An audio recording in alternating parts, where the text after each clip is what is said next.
Muy bien, estamos regresando al libro de Hechos,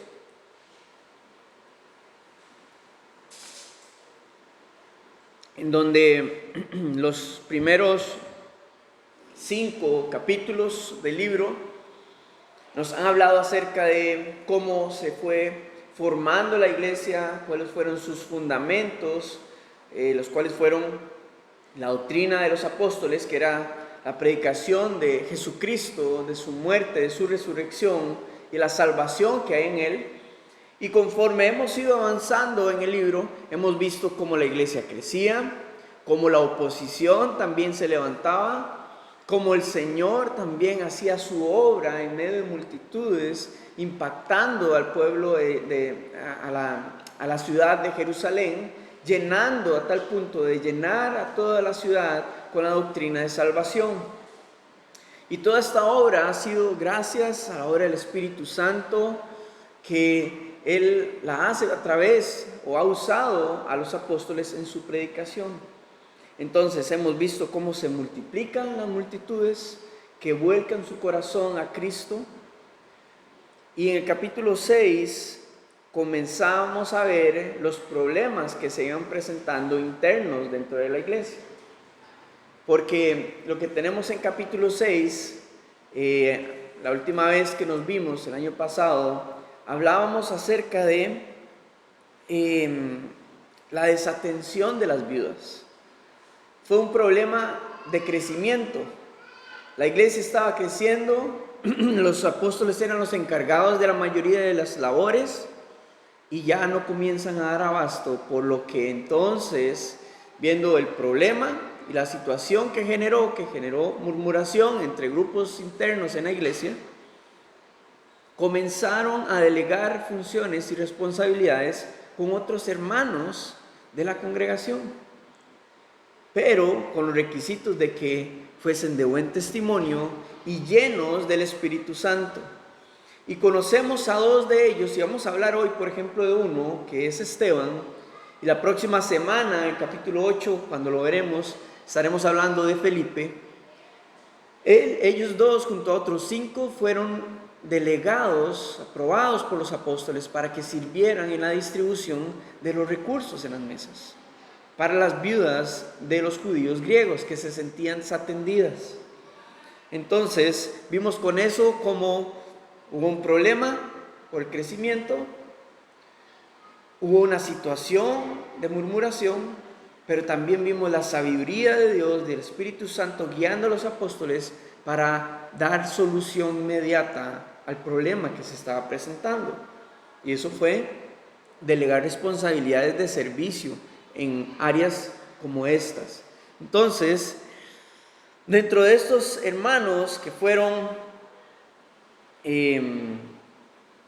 elegidos por la iglesia para este servicio, tenemos a Esteban, que hoy vamos a hablar de él. Vamos a ver su vida, su testimonio, y vamos a ver lo que sucede en capítulo 7 con él. Pero antes de continuar, Lucas, que es el escritor del libro de Hechos, en el versículo 7 del capítulo 6 nos hace como un cierre de la primera sección del libro, de la primera etapa de la iglesia. Nos dice que la palabra de Dios crecía, los discípulos, ya no eran los creyentes, ahora los discípulos se multiplicaban, porque recordemos que ellos predicaban acerca de la salvación, sí, pero no es solamente ahí en donde se queda la vida del creyente. Tiene un nuevo nacimiento en Cristo Jesús, pero ahora necesita crecer, madurar, alimentarse poco a poco. Y los discípulos estaban multiplicando. A tal punto, la obra del Señor está haciendo algo hermoso en la iglesia, que estaban comenzando a alcanzar incluso a los sacerdotes judíos, que muchos de ellos volvieron sus corazones, volvieron su fe a Jesucristo.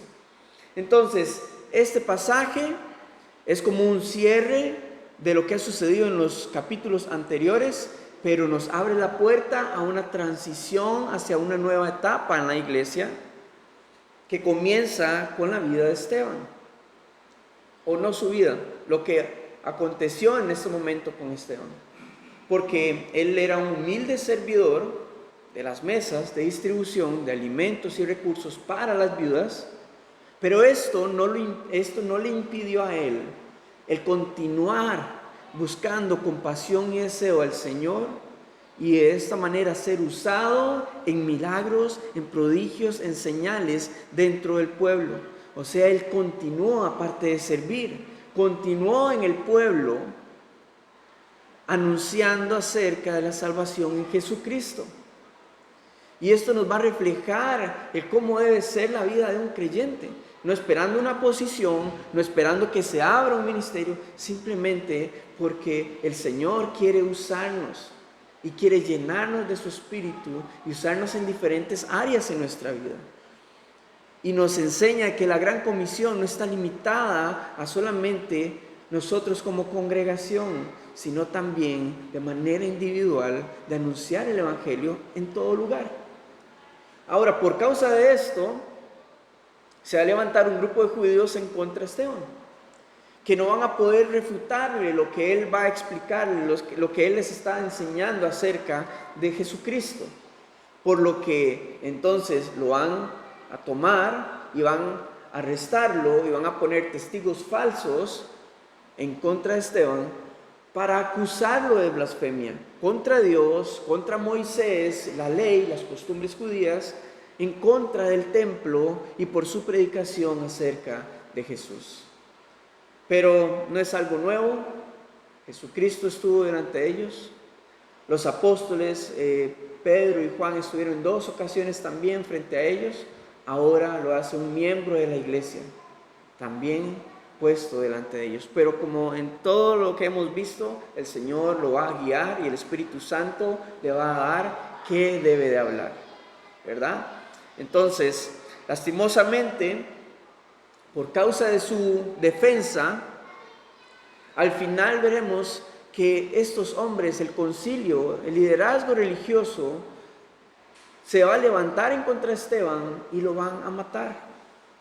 Y entonces, este es un dato que va a marcar la diferencia entre la iglesia primitiva en Jerusalén a cuando la iglesia en Jerusalén comienza a ser perseguida por el concilio, y principalmente vamos a entrarnos un poco a ver la vida de Pablo o de Saulo de Tarso, que va a consentir no solo la muerte de Esteban, sino que él va a liderar toda aquella persecución a la iglesia, que va a llevar de que unos se vayan a otras regiones de Judea, van a llegar hasta Samaria y eventualmente a otras zonas exteriores de la nación de Israel, en donde andarán por diferentes lugares del Imperio Romano. Y con esto entonces vemos que circunstancialmente la gran comisión, el mandato de Jesús que les dio a sus discípulos en Hechos capítulo 1 versículo 8 comienza a suceder. Que fuesen sus testigos en Jerusalén, en toda Judea, Samaria y hasta lo último de la tierra. Entonces, el Señor usa las circunstancias de los no creyentes, de las circunstancias de este mundo, las circunstancias que abordan nuestra vida, no solamente a nivel general, sino también en nuestros hogares, para que su obra se cumpla, para que su voluntad se lleve a cabo. Entonces, no estamos ajenos a ese funcionamiento de la voluntad de Dios en nuestras vidas.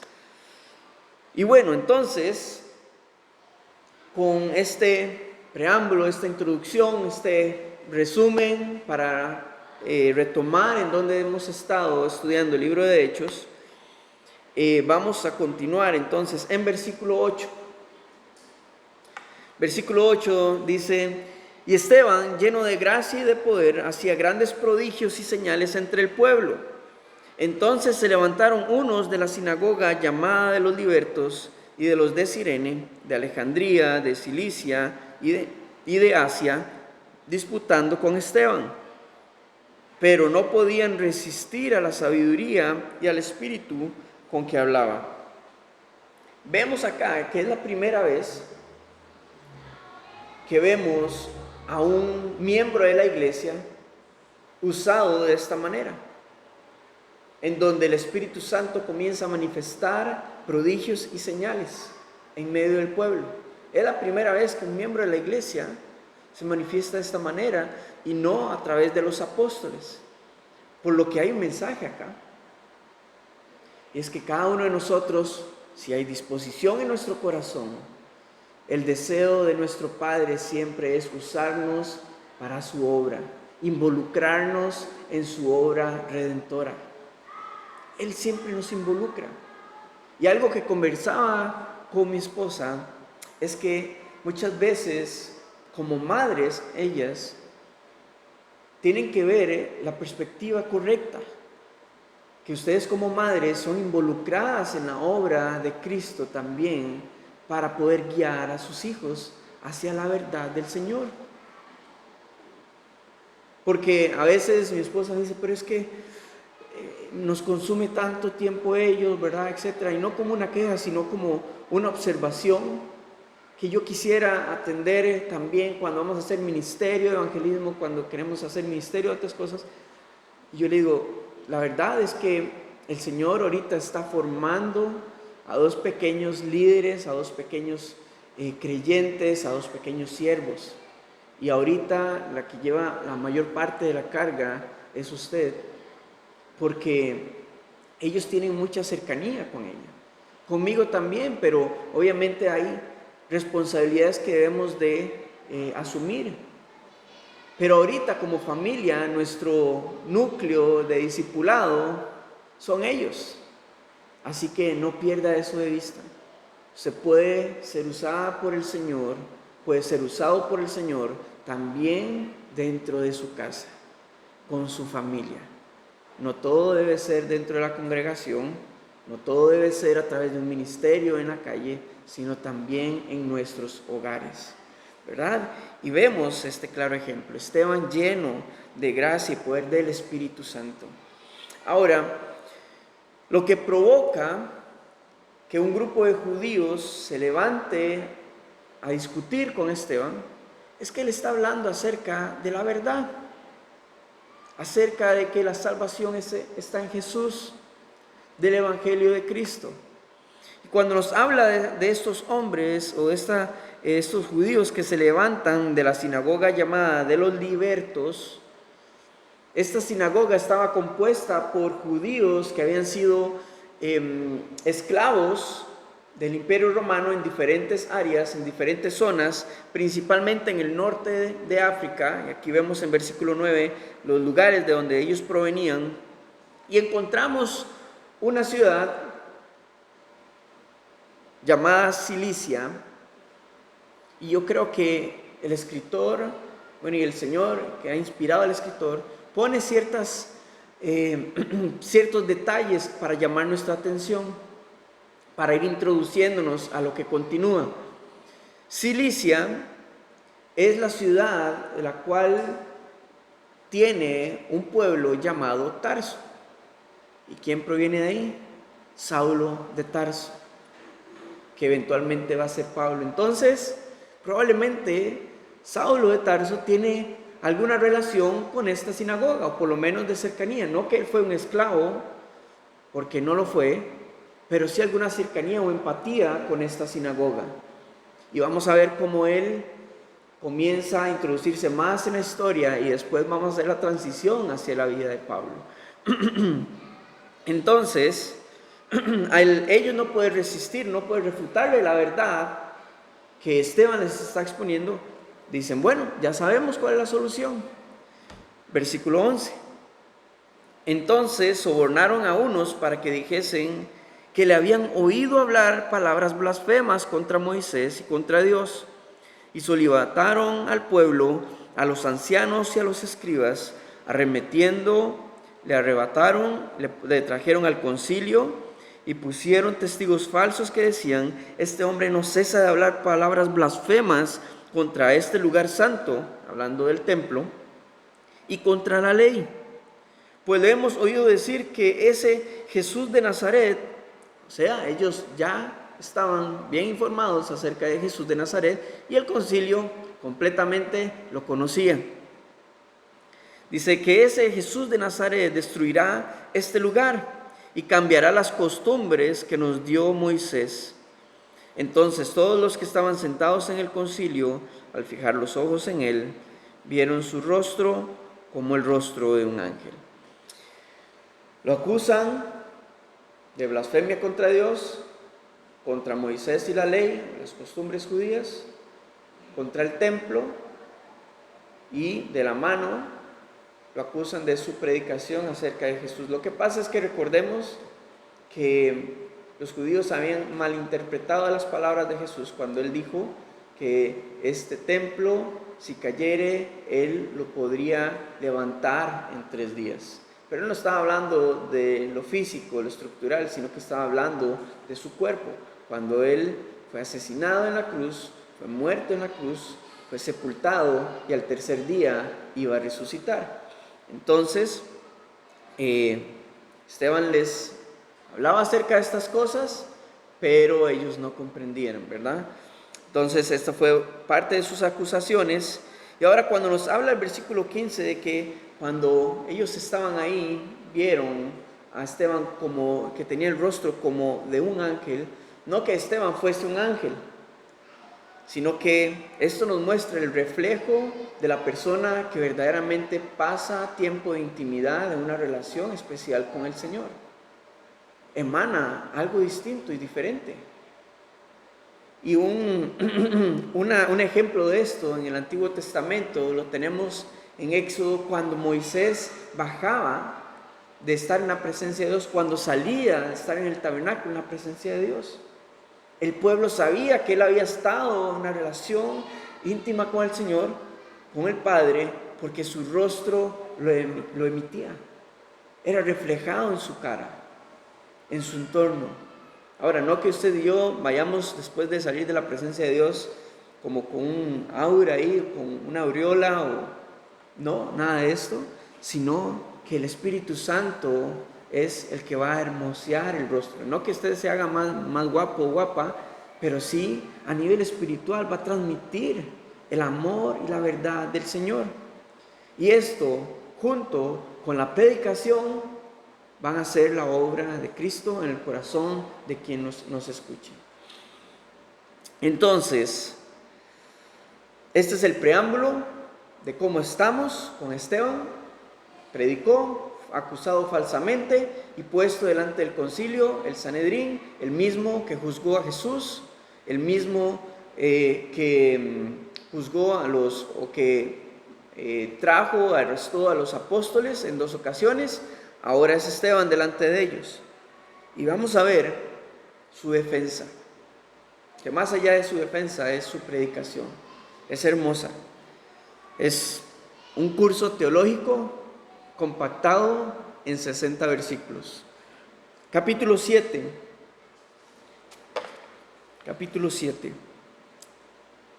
Teníamos entonces la obra del Espíritu Santo, básicamente, la obra del Espíritu Santo en Esteban. Ahora vamos a ver su testimonio. Su testimonio dice, versículo 1, el sumo sacerdote dijo entonces, ¿es esto así? Acerca de sus acusaciones.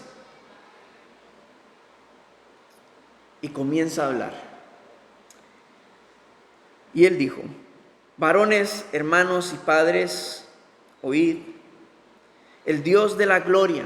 ¿De qué lo estaban acusando? Blasfemia contra Dios. El Dios de la gloria apareció a nuestro padre Abraham estando en Mesopotamia, antes que morara en Harán, y le dijo, sal de tu tierra y tu parentela, y ven a la tierra que yo te mostraré. Entonces salió de la tierra de los caldeos y habitó en Harán, y de allí, muerto su padre, Dios le trasladó a esta tierra en la cual vosotros habitáis ahora. No le dio herencia en ella, ni aún para asentar un pie, pero le prometió, y esto es importante, le prometió que se la daría en posesión y a su descendencia después de él, cuando él aún no tenía hijo. Y es importante porque no hay papeles legales que digan que esta tierra prometida iba a ser de la nación de Israel. Pero había una promesa más poderosa, y es la promesa de fe. La promesa de fe. Porque Abraham creyó no solamente en la promesa de la tierra prometida, sino que también creyó en poder ver ese día glorioso de la salvación de Israel, de la salvación de su pueblo. Y también vio con ojos de fe el nacimiento de su hijo, por medio del cual vendría la descendencia de la nación de Israel.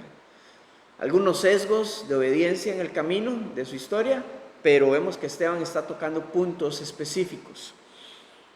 Entonces dice, continúa el versículo 6, y le dijo Dios así, que su descendencia sería extranjera en tierra ajena, y que los reduciría a servidumbre y los maltratarían por 400 años. Mas yo juzgaré, dijo Dios, a la nación de la cual serán siervos, y después de esto saldrán y me servirán en este lugar. Y le dio pacto de la circuncisión hacia Abraham, engendró a Isaac, y le circuncidó al 8º día, e Isaac a Jacob, y Jacob a los 12 patriarcas. Los patriarcas, movidos por envidia, vendieron a José para Egipto, pero Dios estaba con él. Y es importante porque algo que está ahí en un tema de discusión es la acusación acerca del templo. Ellos llegaron a venerar casi el templo, casi como a Dios, porque era donde descendía hasta la presencia de Dios, cuando el sacerdote iba a hacer la expiación, etc. Y lo que vemos acá es que Dios no se limitó nunca al tabernáculo, ni se limitó nunca al templo, ni se limita hoy aquí al templo del Señor, donde nos congregamos, sino que está aludiendo que su presencia está en todo lugar. Ahora, otro tema que él toca respecto a la circuncisión es que es parte de las costumbres judías y Jesús no iba a venir a cambiar esa costumbre judía. Pero, y es lo que le están achacando a él, de lo que lo están acusando. Pero lo que pasa es que la circuncisión del antiguo pacto iba a ser diferente en el nuevo pacto. Porque ellos lo hacían físicamente por ordenanza del Señor, por ordenanza de Dios. Pero en el nuevo pacto, la circuncisión, ellos lo harían o la harían en el lugar incorrecto. Porque lo hacían físicamente, pero no espiritualmente en su corazón. Continuamos. En versículo 10 dice, y le libró de todas sus tribulaciones, y le dio gracia y sabiduría delante de Faraón, rey de Egipto, el cual lo puso por gobernante sobre Egipto y sobre toda su casa. Vino entonces hambre en toda la tierra de Egipto y de Canaán, y grande tribulación, y nuestros padres no hallaban alimentos. Cuando oyó Jacob que había trigo en Egipto, envió a nuestros padres la primera vez. Y en la segunda José se dio a conocer a sus hermanos, y fue manifestado a Faraón el linaje de José. Y enviando José, hizo venir a su padre Jacob y a toda su parentela en número de 75 personas. Así descendió Jacob a Egipto, donde murió él y también nuestros padres, los cuales fueron trasladados a Siquem y puestos en el sepulcro que a precio de dinero compró Abraham a los hijos de Hamor en Siquem. Vemos el enfoque más amplio que pone Esteban en José y en su historia respecto a los patriarcas, ¿verdad? Los padres de las tribus de Israel. Porque Esteban está apuntando, sí, les está dando un tour histórico, pero también él está fundamentando a través de la historia de Israel de cómo todo apunta hacia Jesús.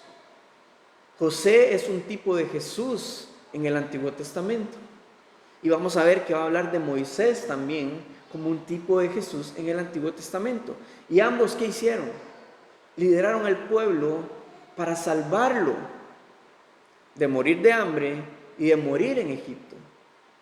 Y comenzar a trasladarlos hacia una tierra prometida, una tierra nueva.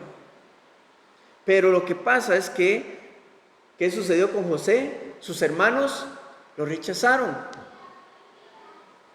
lo vendieron, intentaron matarlo. Y eso nos pone en paralelo con lo que ha sufrido el Hijo de Dios también cuando vino a la tierra. Sus mismos hermanos lo juzgaban, lo desecharon, lo mataron y no lo recibieron, al igual que con José. Pero en la segunda vez, cuando José se da a conocer a ellos, y veamos el paralelo con Jesús, porque en el libro de Zacarías nos habla de que cuando Jesucristo regrese, Él será reconocido por su pueblo. Esto no quiere decir de que todos lo van a recibir, ¿verdad?, en salvación, pero sí que todos lo van a reconocer y van a sentar y van a afirmar de que verdaderamente al que nosotros rechazábamos era el verdadero Hijo de Dios. Entonces Esteban está apuntando hacia esto. Y vamos a ver entonces en versículo 17, bueno, hasta acá, antes vemos cómo Esteban ha comprimido el libro de Génesis desde el capítulo 12 al capítulo 50 en 16 versículos. Entonces es importante ser lleno del Espíritu Santo, porque solamente Él nos puede guiar a hacer estas cosas. Hablar con fundamento para poder dar fe de lo que creemos, para poder dar razón del por qué creemos lo que creemos. Versículo 17 continúa, dice: pero cuando se acercaba el tiempo de la promesa que Dios había jurado a Abraham, el pueblo creció y se multiplicó en Egipto, hasta que se levantó en Egipto otro rey que no conocía a José. Este rey, usando de astucia con nuestro pueblo, maltrató a nuestros padres a fin de que expusiesen a la muerte a sus hijos para que no se propagasen. En aquel mismo tiempo nació Moisés y fue agradable a Dios y fue criado 3 meses en casa de su padre, pero siendo expuesto a la muerte, la hija de Faraón le recogió y le crió como a hijo suyo. Y fue enseñado Moisés en toda sabiduría de los egipcios y era poderoso en sus palabras y obras. Cuando hubo cumplido la edad de 40 años, le vino al corazón el visitar a sus hermanos, los hijos de Israel. Y al ver a uno que era maltratado, lo defendió e hirió al egipcio, vengó al oprimido. Pero él pensaba que sus hermanos comprendían que Dios les daría libertad por mano suya, mas ellos no lo habían entendido así. Y al día siguiente se presentó a uno de ellos que reñía y los ponía en paz, diciendo: varones hermanos sois, ¿por qué os maltratáis el uno al otro? Entonces el que maltrataba a su prójimo le rechazó, diciendo: ¿quién te ha puesto por gobernante y juez sobre nosotros? ¿Quieres tú matarme como mataste ayer al egipcio? Al oír esta palabra, Moisés huyó y vivió como extranjero en tierra de Madián, donde engendró 2 hijos. ¡Wow! Vemos la transición en la enseñanza de Esteban, ahora hablando del libro de Éxodo, y más adelante va a abarcar también en esta sección el libro de Levítico, libro de la ley, para también tocar temas relacionados al libro de Deuteronomio. Entonces con esto él se está defendiendo ya en la primera sección acerca de su blasfemia contra Dios. Todos estaban de acuerdo con lo que estaba diciendo. En esta segunda parte se está defendiendo acerca de su acusación en contra de la blasfemia contra Moisés, la ley, el pueblo y las tradiciones judías, las cuales todos van a estar de acuerdo. Lo interesante con esto es que, de nuevo, él está apuntando con un propósito, solo que estos hombres que están ahí frente a él escuchándolo no tienen ni la menor idea. El sumo sacerdote, el cual posiblemente es Caifás, el mismo que condenó a Jesús junto al demás concilio de Sanedrín, él probablemente no esperaba este tipo de respuesta. Ni los apóstoles dieron una respuesta como esta. Por eso, de nuevo, Dios usa a quien quiera ser usado por Él, como Él quiera. Nada nos limita, pero debemos ser llenos de su Espíritu. y habitar en su presencia. Ahora, sí, ellos probablemente no se esperaban esta respuesta, que les llevara por un tren histórico del pueblo, del nacimiento de la nación de Israel, y tocando estos puntos específicos en donde lo que les está haciendo ver es que generación tras generación, desde los padres de las tribus de Israel, se han dedicado a rechazar a su libertador. ¿Podemos verlo? El pueblo de Israel, desde el principio, desde los hijos de Jacob, se han dedicado continuamente a rechazar a aquel que Dios ha enviado para traer libertad a su pueblo. Y vamos a ver al final cómo luego Él une todos estos puntos para hacerles ver a ellos la condición de su corazón y ese patrón repetitivo en la nación de Israel de rechazar a quien iba a traerles verdadera libertad. Ahora vemos un paralelo con Moisés, en donde ambos, siendo bebés, buscaron matarlos, Moisés y Jesús. Ambos dejaron su realeza para venir y mezclarse con su pueblo. Fueron rechazados, primeramente. A Moisés,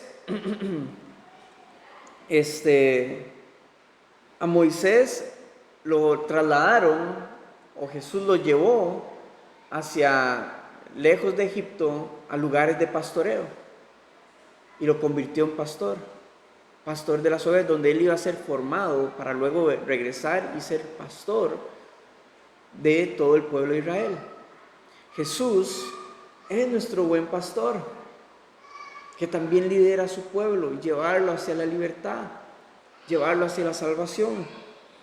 Ambos también fueron mediadores del pacto. Moisés, mediador del antiguo pacto, porque él fue quien recibió las leyes, ya las promesas estaban, el pacto abrahámico estaba, pero Moisés trajo las leyes, Dios le dio las leyes, las trajo el pueblo de Israel, y Jesús entonces se convierte en el mediador del nuevo pacto, en donde él cumpliría la ley, pero vendría a cumplir con totalidad para que la condenación que había sobre el pecado se fuese y viniera la justificación y ya no la condenación. Entonces vemos estos paralelos que en la historia, ¿verdad?, de Jesús, de Moisés, y vemos por qué Esteban nuevamente está haciendo énfasis en su vida. Ahora es importante vamos a hacer un paréntesis acá, porque Moisés quiso actuar en sus propias fuerzas, con sus recursos, confiado en la posición que tenía, pero lo que pasó fue que fue rechazado. No pudo sobrellevar en sus propias fuerzas el propósito que Dios había puesto en su vida. Y eso mismo pasa con cada creyente el día de hoy, que quiera dependerse de sus recursos, de sus habilidades, de sus buenas intenciones, pero que no están dirigidas por el Señor. Y por eso es que primero debemos venir a esos lugares en donde seremos preparados, donde el Señor nos entrena, nos capacita, nos equipa, así como Moisés, para luego traernos delante del pueblo para ser usados por Él para su gloria. Entonces, este era un paréntesis y un ánimo también a que el Señor puede usarnos cuando estamos dispuestos a escuchar su voz. Versículo 30, ya vamos por la mitad.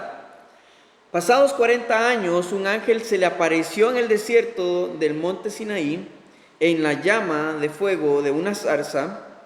Entonces Moisés, mirando, se maravilló de la visión, y acercándose para observar, vino a él la voz del Señor: Yo soy el Dios de tus padres, el Dios de Abraham, el Dios de Isaac y el Dios de Jacob. Y Moisés temblando no se atrevía a mirar.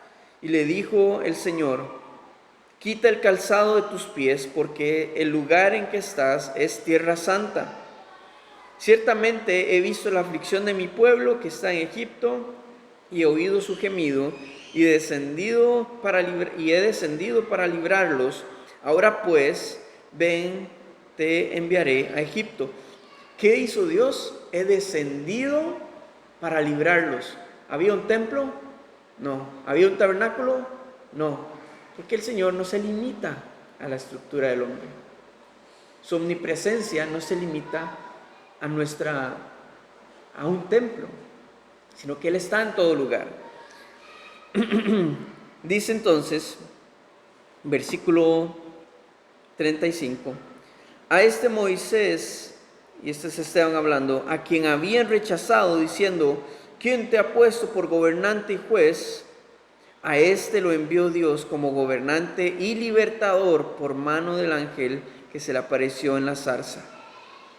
Este los sacó habiendo hecho prodigios y señales en tierra de Egipto y en el Mar Rojo y en el desierto por 40 años. Este Moisés es el que dijo a los hijos de Israel: profeta os levantará el Señor vuestro Dios de entre vuestros hermanos, como a mí, a él oiréis. Aquí ya tenemos compactado parte del libro de Éxodo, pero también este último versículo pertenece a Deuteronomio capítulo 18.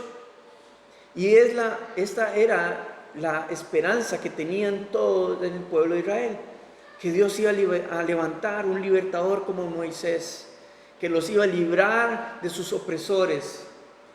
Pero lo que no entendieron es que Jesús venía primeramente a liberarlos de manera espiritual de la condenación, del pecado, de lo que verdaderamente les daba muerte, para darles vida.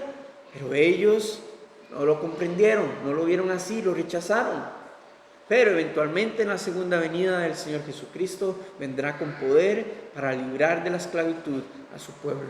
Entonces, de nuevo, veamos la intención de Esteban, cómo está fundamentando con el Antiguo Testamento la venida de Jesucristo y que todo apunta hacia Él. Versículo 38 dice: este es aquel Moisés que estuvo en la congregación en el desierto con el ángel que le hablaba en el monte Sinaí y con nuestros padres, y que recibió palabras de vida que darnos. ¿Se acuerdan lo que les dijo los apóstoles a Jesús cuando eran sus discípulos? Cuando Jesús les dijo: ¿ustedes también quieren irse? Y Pedro dijo: ¿a dónde iremos? Solo tú tienes palabras de vida. Entonces vemos también esta similitud de cómo Dios estaba usando tanto a Moisés como a Jesús, anticipando de que Él iba a traer palabras de vida al pueblo. Versículo 39, al cual nuestros padres no quisieron obedecer, sino que le desecharon y en sus corazones se volvieron a Egipto. Entonces es muy claro para nosotros hoy ver cómo este hombre está predicándole acerca de el constante rechazo de la nación de Israel al Mesías, las palabras de vida, su resistencia, su rebeldía en contra de Dios, su desobediencia en contra de Dios, por más que era evidente su presencia, para hacerles ver que no iba a ser diferente con Jesús. Pero les está mostrando, los está desnudando completamente.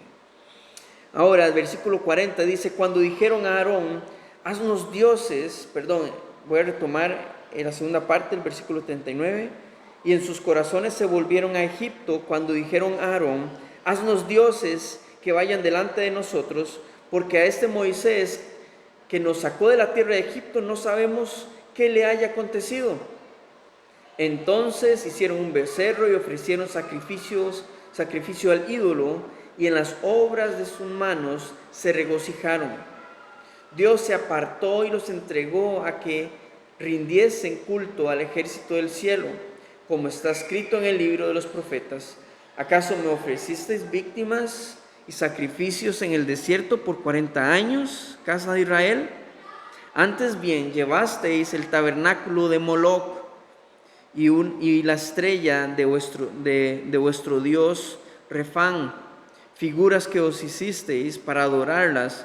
Os transportaré pues más allá de Babilonia. Esa fue la consecuencia.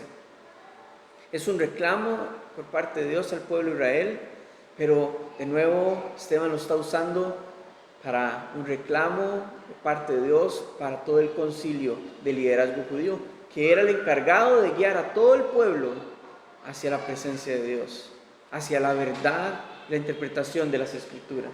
Y ellos lo habían convertido en un legalismo, en la predicación de un legalismo al pueblo. Ya dejé mis notas por otro lado. Pero bueno. Y entonces viene el cierre. El cierre de su discurso respecto a las Escrituras, respecto a su defensa. Versículo 44. Comienza a hablar acerca del templo. Ya habló de Moisés, la ley, sus costumbres. Va a hablar acerca del templo. Tuvieron nuestros padres el tabernáculo del testimonio en el desierto, como había ordenado Dios cuando dijo a Moisés que lo hiciese conforme al modelo que había visto, el cual recibido a su vez por nuestros padres lo introdujeron con Josué al tomar posesión de la tierra de los gentiles, a los cuales Dios arrojó de la presencia de nuestros padres hasta los días de David. Este halló gracia delante de Dios y pidió proveer tabernáculo para el Dios de Jacob. Mas Salomón le edificó casa. Si bien el Altísimo no habita en templos hechos de mano, como dice el profeta, el cielo es mi trono y la tierra es estrado de mis pies. ¿Qué casa me edificaréis? Dice el Señor. ¿O cuál es el lugar de mi reposo? ¿No hizo mi mano todas estas cosas? Vean la lección que les está dando Esteban respecto al tabernáculo o al templo. En un inicio, el tabernáculo era una gran tienda de materiales completamente movibles, ligeros, humildes, porque Dios lo único que necesitaba era venir y tener ese tiempo de intimidad con su enviado. No necesitaba de una estructura duradera, porque él después de ahí sabía que la intención era que más adelante a través de Jesús comenzara a habitar en el corazón de cada uno en el pueblo, y que nuestro cuerpo fuese el templo del Espíritu. Pero en los días de David nos habla acerca de que él tuvo la intención, fue su idea, ¿saben? Vean en el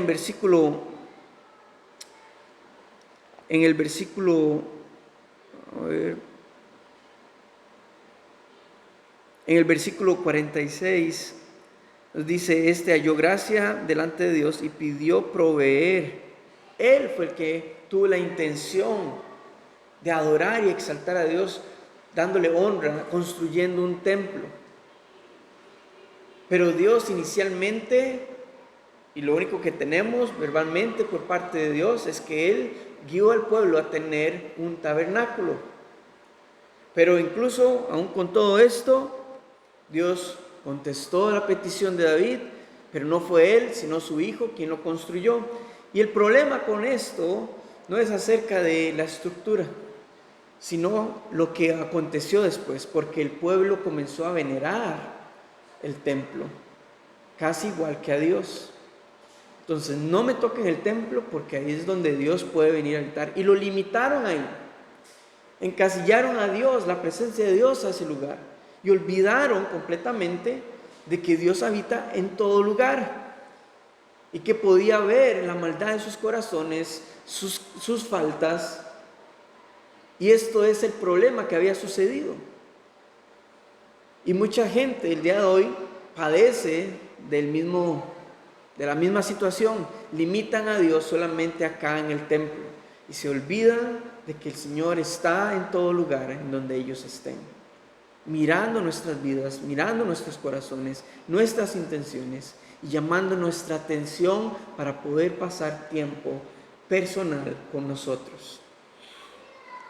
Entonces, hasta acá vemos que se ha defendido de la blasfemia contra Dios, contra Moisés, la ley, las tradiciones judías. Se está defendiendo acerca de el templo, ¿verdad? De que ha blasfemado contra el templo, porque también es interesante, porque ellos pensaban que el templo no va a ser destruido. Fue destruido, ha sido reconstruido y hasta el día de hoy sigue en ruinas.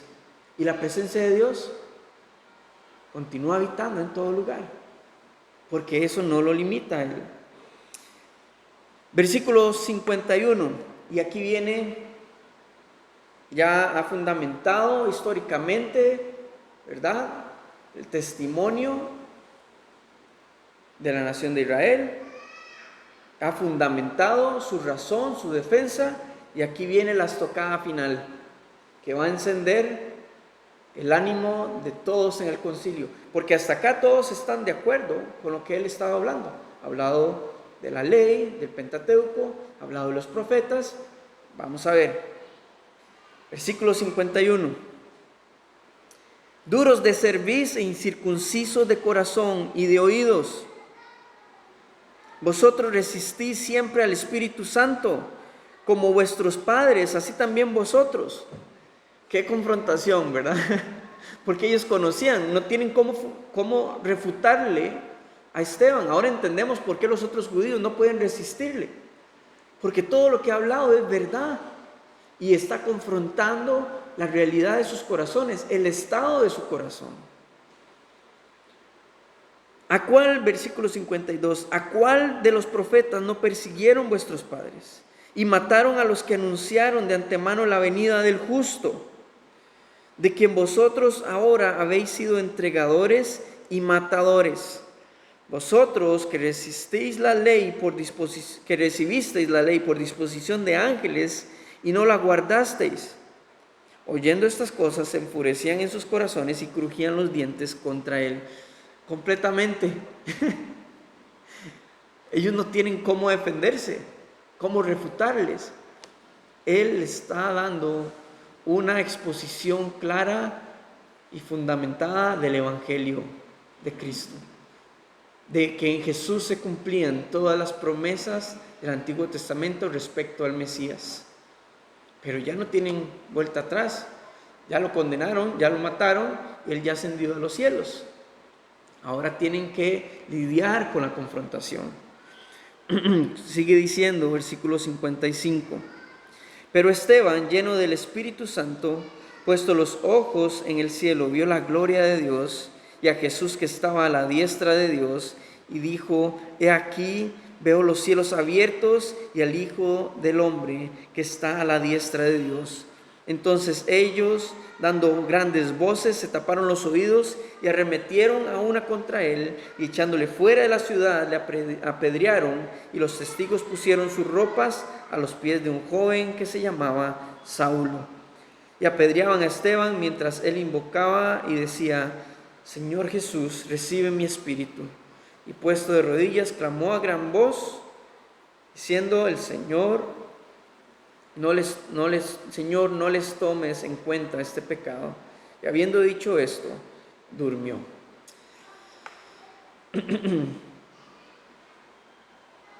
4 versículos, 51, 52, 53, 54.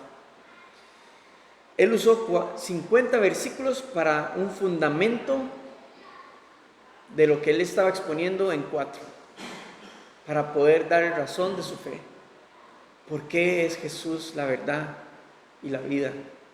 ¿Por qué es Jesús el Salvador? Y aún así los confronta con su pecado. ¿En dónde está su corazón? Es importante lo que vemos al final, porque nunca para de decir el escritor de que Esteban estaba lleno del Espíritu, lleno del Espíritu, lleno del Espíritu. Y es una constante que vemos. Cuando él ve a los cielos, ve a la gloria de Dios, y esto fue la gota que derramó el vaso, porque ellos no pueden hacerlo. Están cegados por su pecado, por su legalismo. Y luego las palabras de Esteban, diciéndoles: veo los cielos abiertos al Hijo del Hombre que está a la diestra de Dios. En versículo 57, versículo 56, dice que en el contexto original, dice que Jesús, o sea, el Hijo de Dios, está de pie a la diestra del Padre. En otros contextos, Jesús como sumo sacerdote, habiendo ya acabado todo el trabajo que había que hacer como sumo sacerdote, que era la preparación de todos los sacrificios de expiación, él podía ya estar sentado a la diestra de Dios. Pero Esteban lo ve de pie a la diestra del Padre. Lo que alude esto es que Jesús está de pie, listo para darle la bienvenida a su Hijo y para sostenerlo en estos últimos momentos de su vida. Porque Él sabe, y por experiencia propia, Él sabe y entiende el sufrimiento y el dolor físico que su Hijo estaba pasando hasta que llegara el momento de su muerte. Y Esteban termina diciéndole palabras similares a las de nuestro Señor en su sacrificio. No les tomes en cuenta este pecado. Padre, a ti encomiendo mi espíritu. Y luego de esto, Él murió. El que estaba sentado a las mesas, en la distribución, muere glorificando a Dios delante de una multitud de religiosos que, por más que se les extendió gracia y misericordia, teniendo a Jesús delante de ellos, teniendo a los apóstoles delante de ellos, teniendo a este hombre delante de ellos, nunca quisieron abrir su corazón. Tenemos a un hombre piadoso, temeroso de Dios, lleno del Espíritu Santo, que comenzó con la disposición de servir humildemente en un área de necesidad, pero que esto el Señor lo preparó para llevar y predicar su palabra, enseñar su palabra en otras áreas. Y el Señor puede hacer esto con nuestras vidas también, ¿sabe? Solo hay que estar dispuestos en nuestros corazones. No hay ningún impedimento para que podamos hablar la palabra de Dios. Y Esteban nos da un buen ejemplo también de que no hay que suavizar el mensaje bíblico, no hay que diluir la palabra de Dios, sino es buscar hablar la verdad con temor y con humildad, preparados en todo tiempo para presentar defensa y dar razón de nuestra fe. Y algo muy importante con esto es que él era un siervo más de la iglesia y el Señor quiso usarlo. No le dio una posición entre los apóstoles, nada de eso. Era un siervo más dentro de la congregación que estaba dispuesto a servirle al Señor en lo que fuese necesario, guiado por el Espíritu Santo. Por eso es que es necesario ser llenos de su Espíritu para ser guiados por Él en cómo podemos servir. Y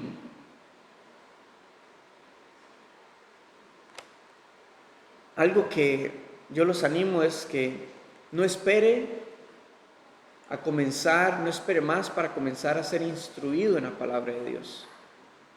Porque Él fue instruido en el Señor y guiado por el Espíritu para poder dar todo este discurso. No espere más en tomar un discipulado, en venir a los estudios bíblicos que tenemos entre semana, porque es parte de la obra del Señor de instruirnos en su palabra para saber cómo poder tener un fundamento de nuestra fe y poder también transmitirlo a otros. Importante, no diluyamos la palabra de Dios. Cuando estamos faltos de conocimiento, la palabra se diluye, se malinterpreta nos podemos desfasar de lo que bíblicamente nos dice. Pero cuando meditamos en la palabra de Dios, pasamos tiempo en intimidad con Él, en su Espíritu, nos llena y nos capacita y nos hace idóneos para hablar correctamente de la verdad, con humildad y respeto a los demás.